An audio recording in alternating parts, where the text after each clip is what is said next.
Hello বন্ধুরা, কেমন আছেন সবাই? আশা করি সবাই ভালো আছেন। বন্ধুরা, গল্পগুলো যদি ভালো লাগে অবশ্যই লাইক করবেন, কমেন্ট করে জানিয়ে দেবেন। আজকের গল্প যাও পাখি বলো তারে, লেখা ঈশানু তাসমিয়া মীরা, পর্ব 24।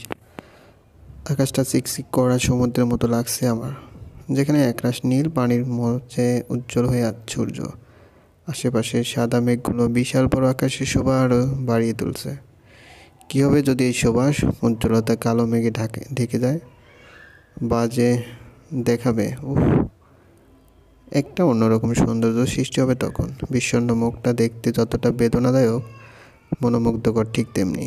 আর যদি সেই আকাশটি থেকে প্রবল পানির বর্ষণ হয়, তাহলে সেটা হবে একটি বিষণ্ণ চেহারার মায়াবী আঁখি থেকে গড়িয়ে পড়া দুফোঁটা জল।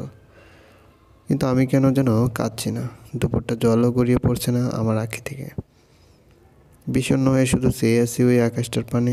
একটু যদি সে আমার মতো বিষণ্ণ হয়, একটু যদি আমার বেদনার সাথে ভাগাভাগি করে। চোখ বন্ধ করে ফেললাম আমি। মুক্ত বাতাসের স্নিগ্ধতা অনুভব করার প্রবল চেষ্টায় ব্যস্ত আছি।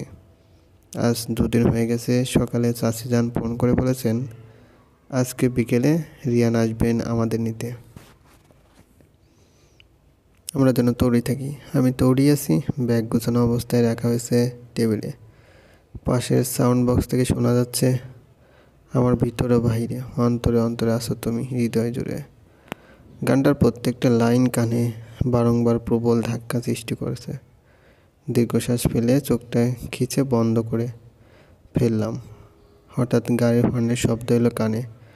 সঙ্গে সঙ্গে চোখ মেলে তাকলাম। কালো রঙের গাড়ি প্রবেশ করছে বিল্ডিংয়ে। খোলা জায়গায় গাড়ি পার্ক করে ড্রাইভিং সিট থেকে বেরিয়ে এলেন রিয়ান। হাতে কিসের জন্য একটা বক্স, সম্ভবত মিষ্টির। পরনে ধূসর রঙের শার্ট, হাতা ফোল্ড করে রেখেছেন। মুখে সবসময় মতো বিরক্তি। তাকে দেখে কয়েক সেকেন্ড থমকে গেলাম আমি। নিঃশব্দে রুমে এসে বিছানায় বসে পড়লাম। এ মুহূর্তে আমার অনুভূতি কী আমি জানি না, তবে সব কিছু শূন্য শূন্য লাগছে আমার, একদম ফাঁকা। কিছুক্ষণ পর কলিং বেলের শব্দ এলে কানে। পরপরই আম্মু গলার স্বর শুনতে পেলাম। আম্মু রান্নাঘর থেকে চেঁচিয়ে বলে উঠছেন, মীরা, দরজাটা খুলে দেখ তো কে এসেছে। আমার হাত খালি নেই, জলদি যা। আমি থম মেরে বসে রইলাম কিছু সময়। আমি জানি কে এসেছেন, তাই হয়তো যেতে ইচ্ছে করছে না। আম্মুর আবারও চেঁচানোতে বাধ্য হয়ে উঠতে হলো। ধীর পায়ে গিয়ে দরজা খুলতেই চোখের সামনে ভেসে উঠল রিয়ান ভাইয়ের মুখশ্রী। নিষ্পলক তাকিয়েছে ওনার দিকে। পরপরই যখন মনে হলো আমি ওনাকে বাইরে দাঁড় করিয়ে রেখেছি, তখন দ্রুত দরজার সামনে থেকে সরে দাঁড়ালাম। মৃদু কণ্ঠে বললাম, ভিতরে আসুন। উনি দরজা পেরিয়ে ভিতরে ঢুকতেই আবার থমকে দাঁড়ালেন। আমাকে অবাক করে দিয়ে মুচকি এসে বললেন, কেমন আছো মিস? ভালো। উনি ভ্রু কুঁচকে বললেন, শুধুই ভালো? আমি মৃদুভাবে বললাম, হ্যাঁ, আমাকে জিজ্ঞেস করবে না? চমকে গিয়ে ওনার দিকে তাকালাম। তার দৃষ্টি শান্ত। তার এই শান্ত দৃষ্টি যেন অশান্ত করে ফেলছে আমায়। কোনো উত্তর না দিয়ে চলে এলাম রুমে। একবার ফিরেও চাইলাম না পিছনে। রুমে এসে আবারও হাঁটু গেড়ে বসে পড়লাম বিছানায়। রিয়ান ভাই আর আম্মুর কথা কানে এসে বাড়ি খাচ্ছে।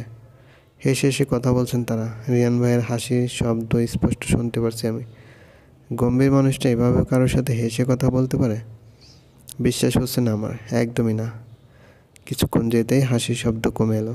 আম্মু রুমে এসে তাড়া দিয়ে বললেন, মীরা, তোর আব্বুকে ফোন দিয়েছি, উনি একটু পরে এসে যাবেন বাসায়। তারপর সবাই তোর মেজো চাচার বাসায় যাব। তাড়াতাড়ি রেডি হয়ে নে, তোর আব্বুর বাসায় আসতে বেশি সময় লাগবে না। এটুকু বলে আম্মু চলে গেলেন। আমি একটা লম্বা নিঃশ্বাস ফেলে উঠে দাঁড়ালাম। আয়নার সামনে গিয়ে নিজেকে পর্যবেক্ষণ করতে লাগলাম।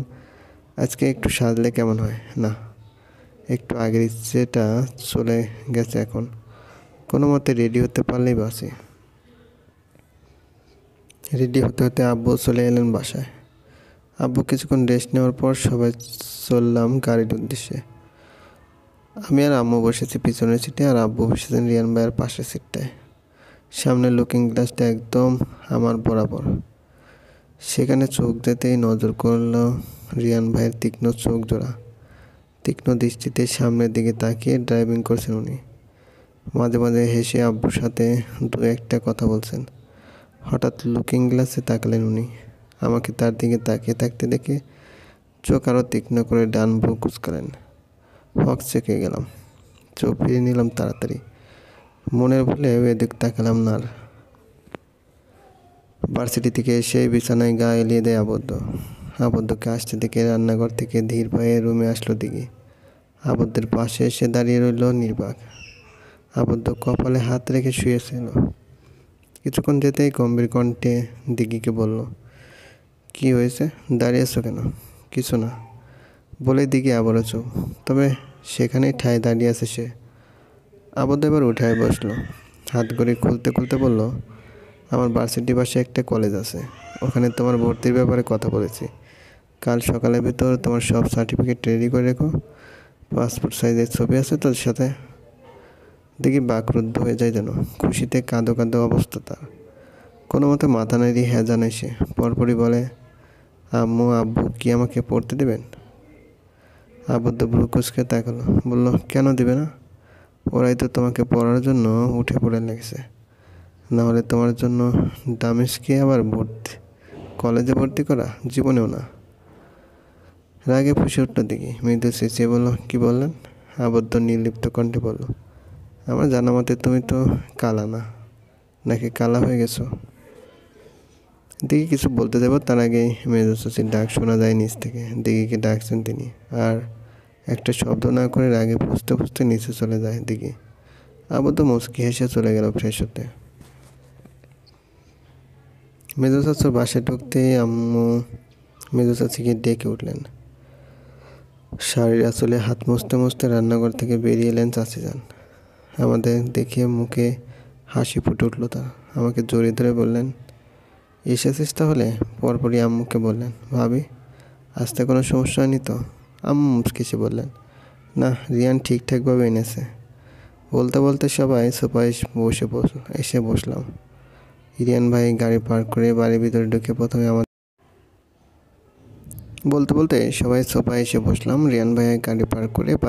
ঢুকে প্রথমে আমাদের দিকে এক পলক তাকালেন। তারপর কিছু না বলেই চলে গেলেন নিজের রুমে। রিয়ান ভাই যেতে তাকে উদ্দেশ্য করে এবার আম্মু বলে উঠলেন, আমার তো বিশ্বাসই হচ্ছে না ভাবি, তোমার ছেলে আমাদের নিতে আদৌ গিয়েছে। এই কথায় আব্বু হেসে বললেন, ঠিকই বলেছ, রিয়ানের মতো গম্ভীর ছেলে আমার সাথেও আজকে হেসে হেসে কথা বলছে। ভাবতে পারছো কত পরিবর্তন হয়েছে ওর? এ বিষয়ে চাচিদিন কিছু বললেন না, মুচকে আসলেন মাত্র। রাত 7টা বেজে গেছে। বিছানায় বসে ফোন স্ক্রল করছিলাম আমি, তখন কল এলো ফোনে। কল রিসিভ করতে ওপাশ থেকে চেঁচিয়ে বলে উঠল, তুই যে আজকে আসবি না সেটা আমাকে বলবি না? আমার একা একা ক্লাস করতে হয়েছে। আর ফোন কোথায় থাকে তোর? সারাদিন কথাগুলো ফোন দিয়েছি, খেয়াল আছে? এক নিঃশ্বাসে বলে উঠল কুর প্রবল চেঁচানোতে কান যেন শেষ হয়ে যাবে আমার। এক রাশ বিরক্তি নিয়ে বললাম, আরে আসতেছিল না, আজকে মেজো চাচুর বাসায় এসেছে, তাই ব্যস্ত ছিলাম, ফোন ধরা হয়নি। এবার কিছুটা শান্ত হলো বললো, কতদিন থাকবি? এই ধরো 4-5 দিন। খুব মন খারাপ করে বলে, এতদিন? এই কয়দিন আমি একা একা ভার্সিটি যে কি করব? আরও আগে আসা যায় না? না যায় না। ওপাশ থেকে আবারও বলল, আঙ্কেলকে কি এতদিন ছুটি দেবে? না, কিন্তু মেজো চাচুর বাসা থেকে আব্বুর অফিস অতটা দূর না, এখান থেকে হয়তো অফিসে যাবেন আব্বু। তেতো কণ্ঠে বলল, আচ্ছা তাহলে আর কি, বেড়া ওখানে, আর এখানে আমি গরুর ঘাস কাটি বসে বসে। আমি মজা করে বললাম, তোর মতো মেয়ে আরও কাজ পারবে না, তবে তুই কাজের মেয়ে হতে পারিস, এই যোগ্যতা তোর আছে। সবাই তোকে এই এক নামে ডাকবে, কোহেলিকা কাজের বুয়া। দারুণ তো। ওপাশ থেকে চেঁচিয়ে উঠতে কলটা কেটে দিলাম আমি। শুধু শুধু ওরা গালি শোনার ইচ্ছে নেই আমার। ছোট্ট নিঃশ্বাস ফেলে ফোনের স্ক্রিন চালু করার পরে আননোন নাম্বার থেকে মেসেজ এলো। মেসেজটা দেখতেই ভ্রু কুঁচকে গেল আমার। অবাক হয়েছে প্রচুর। সে আগের অচেনা ব্যক্তিটি অনেকটা থ্রেটের মতো লিখছে, তোমার সাহস দেখে আমি হতবাক। আমার ফোন নম্বর ব্লক করেছো? তুমি কি ভেবেছিলে আমার থেকে এত তাড়াতাড়ি পার পেয়ে যাবে? হাও ফানি। তোমার ভাগ্য ভালো ছিল এতদিন ব্যস্ত থাকার ব্যাপারটা খেয়াল করিনি আমি। কিন্তু এখন তোমার নিস্তার নেই মেয়ে, শুধু অপেক্ষা করো। তোমাকে শাস্তি দিতে বেশি সময় নষ্ট করব না আমি, আই প্রমিস। ইতি তোমার জম। চলবে। গল্পটি ভালো লাগলে অবশ্যই লাইক করবেন আর কমেন্ট করে জানিয়ে দেবেন।